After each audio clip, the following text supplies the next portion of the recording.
Assalamualaikum warahmatullahi wabarakatuh. Bismillahirrahmanirrahim.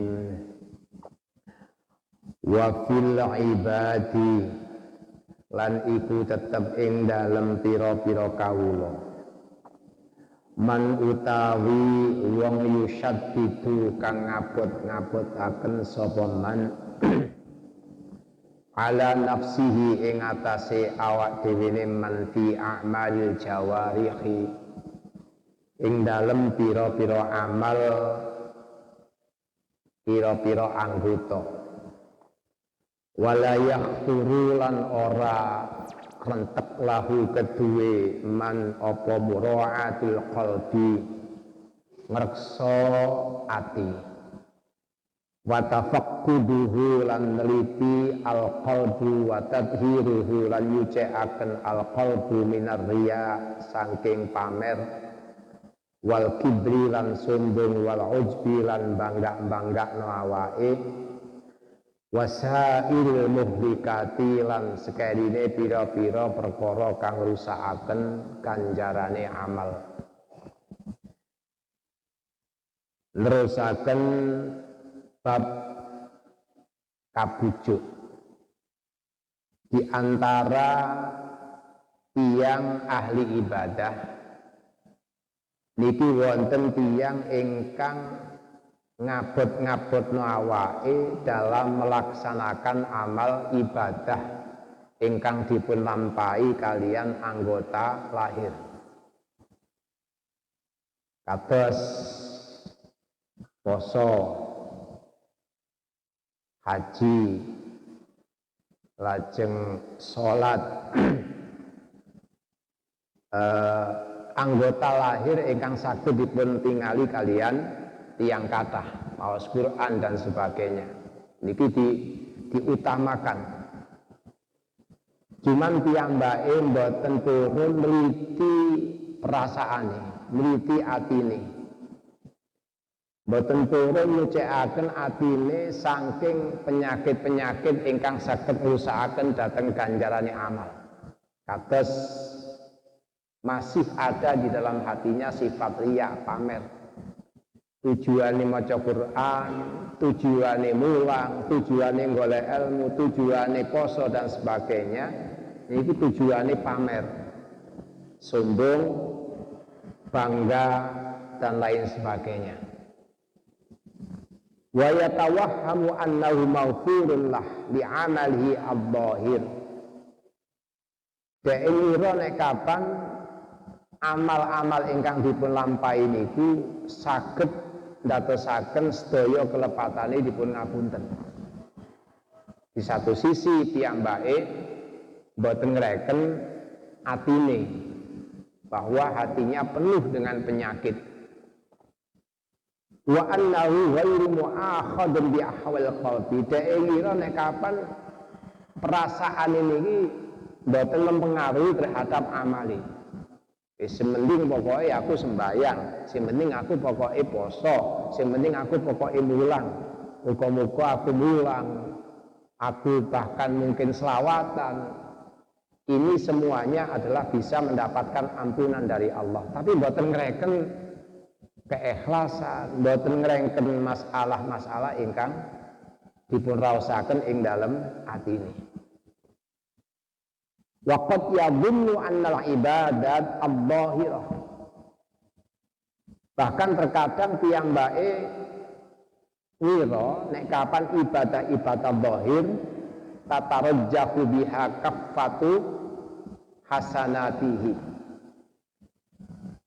Timbangan amal apike saged menangno timbangan eleke disebabkan karena amal lahir. Atas ngeden kita itu sering mirengaken dalil-dalil utawi anjuran-anjuran untuk melaksanakan ibadah-ibadah ingkang istimewa. Satu contoh di bulan Ramadan ganjarane begitu banyak, bahkan dilipatkan sekian. Ibadah tenggane Mekah nek kapan satu rakaat sama dengan 2000 rakaat. membaca Al-Quran satu huruf sama dengan sekian pahala dan sebagainya. Niku kata sangat yang membuat rangsangan kula njenengan sedaya untuk mengamalkan, untuk melakukan kebaikan.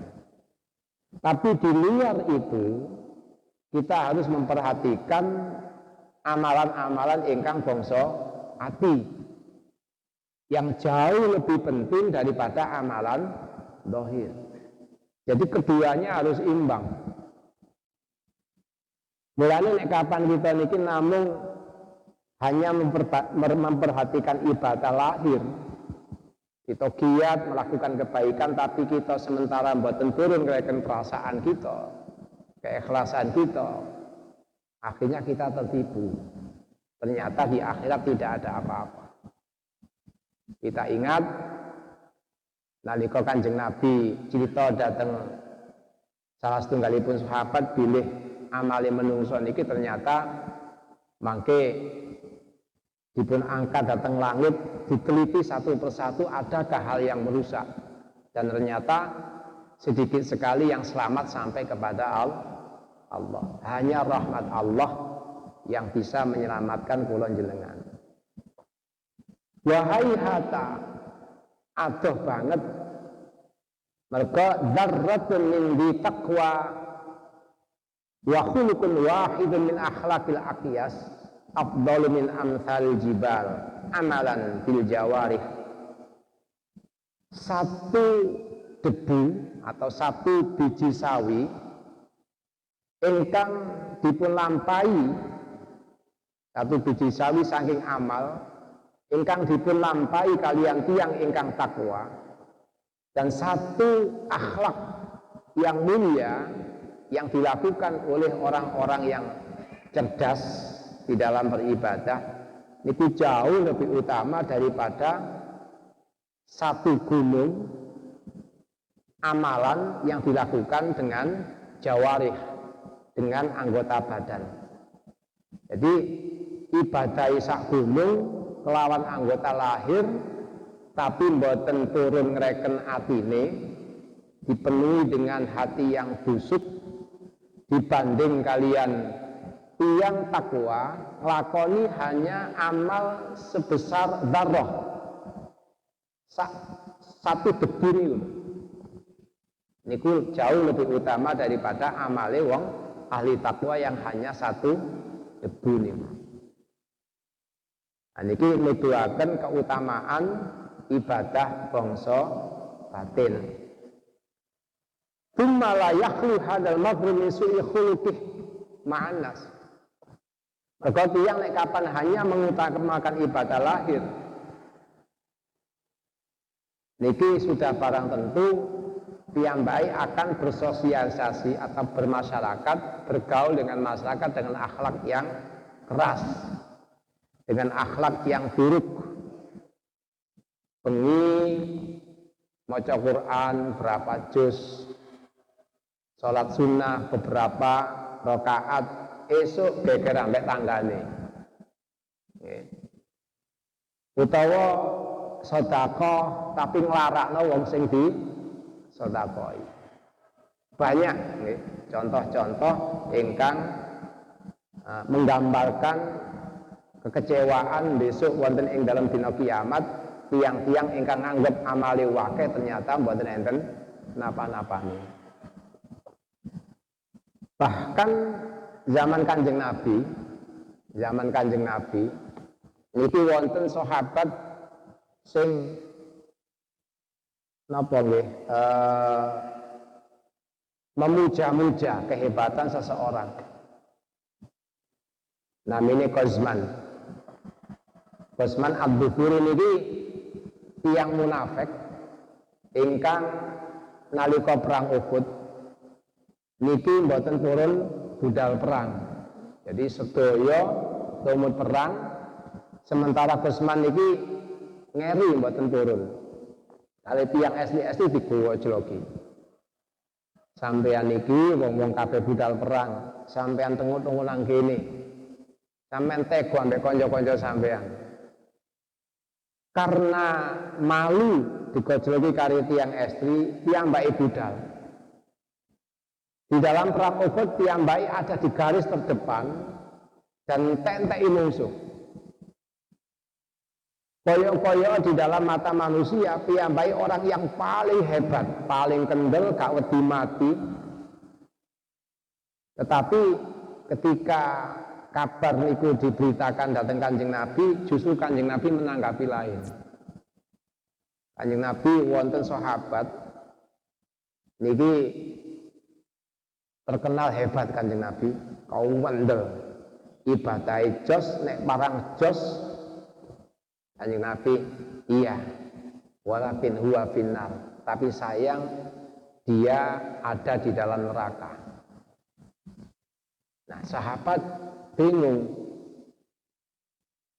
lho kok Kanjeng Nabi dawuh masih hebat kaya apa sembayange, masih hebat kaya apa amale, perangi bahkan dia termasuk paling kendel, tapi kok Kanjeng Nabi dawuh nang neraka. Sahabat bingung.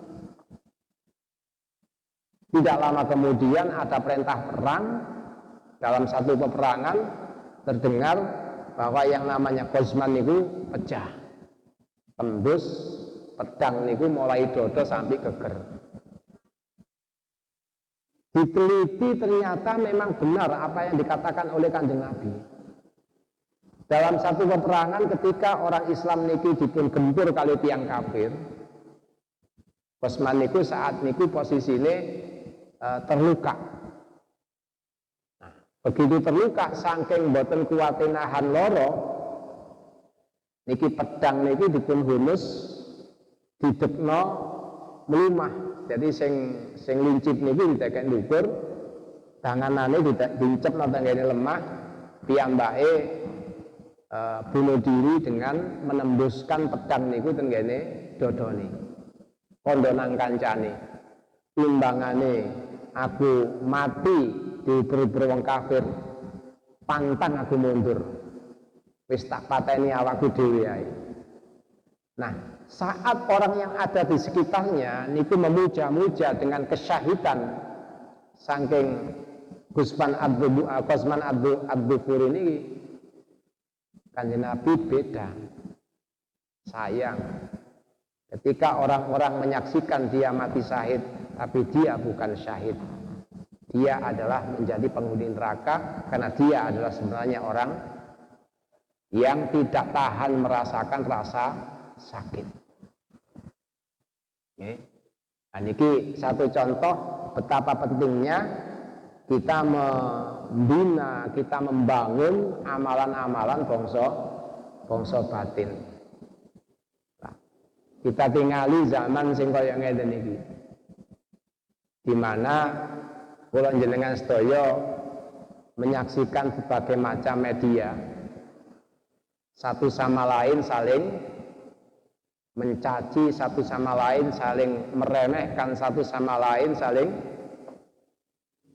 memojokkan. Niki kita semakin ngerti, bahkan di zaman seperti ini kula jenengan sedaya siapa yang tertipu sebenarnya niku kita saged ngraosaken awake dewi-dewi. Nggih. Toh kita menghadap kepada Allah niku awak kita kiambek-kiambek, bukan mereka. Maka kita harus mencari jalan untuk menyelamatkan diri sendiri. Kathah nek kapan dipun setidaknya ada 3 sahabat, walaupun sahabat. Niki wonten Fathul Bari, wonten kata kitab. Ada 3 sahabat yang seolah ahli surga, tapi ternyata mboten. Wonten malih Rifa'ah bin Zaid. Rifa'ah bin Zaid niku budak ingkang dipun merdekaaken Kanjeng Nabi. Rifa'ah niku sing biasane ndampingi Kanjeng Nabi nalika perang. Jadi satu hari Rifa'ah bin Zaid niku nalika dalam satu peperangan piyambake kena panah lajeng pecah. Kanjeng Nabi diberitakan bahwa Rifa'ah sedo Kanjeng Nabi dalam kondisi syahid. Gak. Lho napa? Rifa'ah ternyata nanggini neraka. Lha apa nanggini neraka Kanjeng Nabi? Ya gelokna telitine. Ya. Dan ternyata mantel sing digawe Rifa'ah niku mantel sing dipun entit saking rampasan perang sing tasik dereng wonten kesempatan bagi. Jadi ana rampasan perang, lajeng wonten mantel rodok sae, dereng dipun bagi didamel kali Rifa'ah. Lha ngoten iki perang pecah neraka terus Kanjeng Nabi. Jadi mengambil sesuatu yang bukan bagiannya. Itu hikayah-hikayah ibadah lahir yang hanya Kanjeng Nabi saat niku ingkang semerap. Terus fa idza qila lahu anta min autadil auli.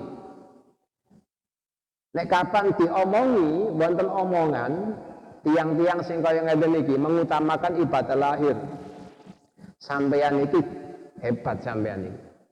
Sampeyan iki min autadil auli. Sampeyan iki termasuk wong sing dadi penguate bumi niki.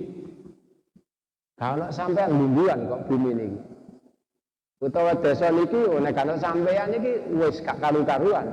Lho, diomongi kaya ngoten iki atine bangga saweneng. Wa auliyaullah wa ahbabu.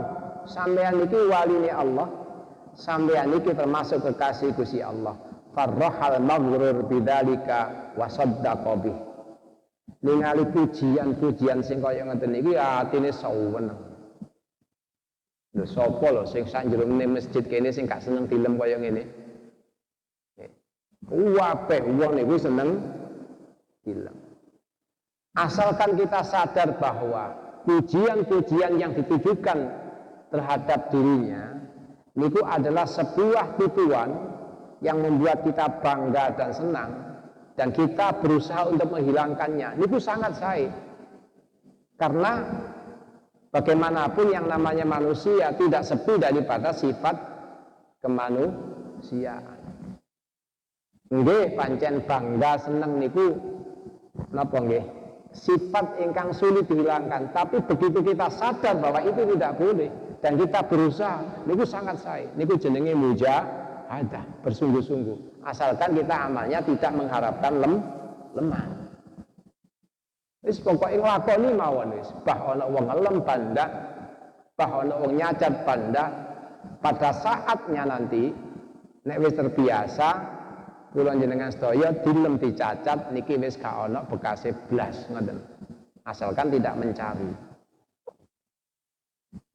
Wa dhanna anna tazkiyatan nas lahu dalilun ala kaunihi mardiyan. Piyambake ngira nek kapan tiyang semakin mensucikan terhadap perilakunya, terhadap perbuatannya, niku sebagai bukti bahwa dia adalah orang yang diridhoi oleh Allah. Jadi senenge wong nang awake, oleh muji-muji wong nang ngene awake ini tuh menunjukkan bahwa dia adalah orang yang diridhoi oleh Allah. Lho dek ngira kaya ngoten niku. Nah niki bahaya lan saged menjerumuskan tiyang ahli ibadah. Wa yadri anna dalika li jahlin nas. Dek mboten semerap bahwa kata itu yang ngelem ten ngene awake iki mergo dheweke bodho utawi mboten semerap bi khabaithi batinihi bahwa sebenarnya perasaannya awake niki tidak seperti yang dibayangkan oleh banyak orang. Sing ngeruh niku awake dhewe-dhewe. Jadi kita niki nek kapan semerap atau menyadari bahwa apa yang kita rasakan ternyata tidak seperti yang diomongkan orang, seharusnya kita malu dianggap apik kali tiang sanes.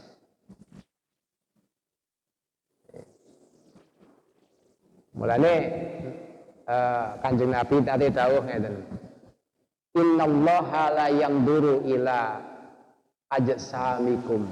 Allah niku mboten ningali dhateng awak sampean. Duh awak sampeyan iki sempurna, cacat, ganteng, elek, ireng, putih. Allah mboten ningali niku. Wala ila ansabikum, Allah nggih mboten ningali nasab sampean. Sampean iki anake sapa? Anake Gajah Mada, ta anake Hayam Wuruk, ta anake Empu Gandring.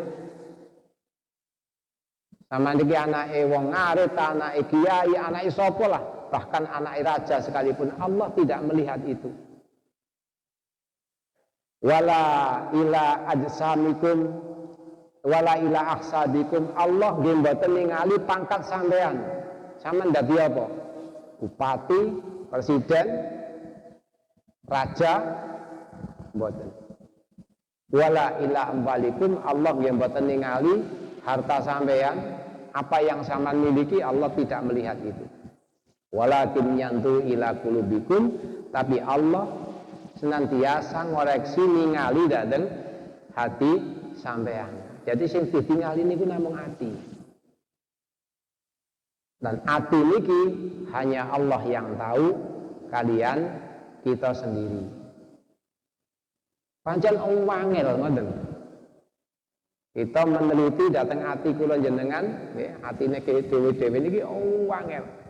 Kadang awake dhewe niki gregeten ambek awake. Soalnya masing-masing tiyang duwe watak dan kepribadian masing-masing. Terus faman kana lahu qalbun salihun, sinten tiyange ingkang gadah ati ingkang sae. Jadi orang yang memiliki hati yang baik, tahannanallah alaihi, maka Allah sangat mengasihi dia. Allah sayang dateng tiyang ingkang duwe ati ingkang sae. Jadi ati niki mboten enten dendam. Orang yang takwa niku orang yang hatinya selalu takut dengan Allah. Tidak punya dendam, tidak punya hasud, tidak punya kemarahan, tidak punya iri. Ketika keluar di dalam sikap, matanya melihat orang lain selalu sayang. Matanya melihat orang lain selalu ingin mendapatkan ridha Allah. Tangannya selalu menolong dan memberi. Mulutnya selalu berkata dengan kata-kata yang bisa diambil manfaatnya oleh orang lain. Bukan kata-kata yang menimbulkan huru-hara atau menimbulkan sakit bagi orang lain. Niki pancaran orang yang bertakwa. Wa innama antum banu Adam. Kula jenengan sedaya hanyalah seorang anak manusia. Wa habbukum ilaihi atqakum, dan yang paling dicintai Allah adalah yang paling bertakwa. Sing paling takwa. Sing paling takwa, yang paling dicintai oleh Allah. Niku orang-orang yang tertipu dengan amalan lahir. Wa firqatun harasat 'ala nawafil, wonten malih sing terakhir niki. Golongan sing seneng kalih salat sunnah. Jadi sembahyang sunnah, ibadah-ibadah sunnah yang lain dhek seneng. Tapi walam yu'addil i'tidadaha fil faraid. Tapi dia tidak memperhatikan masalah-masalah salat fardu.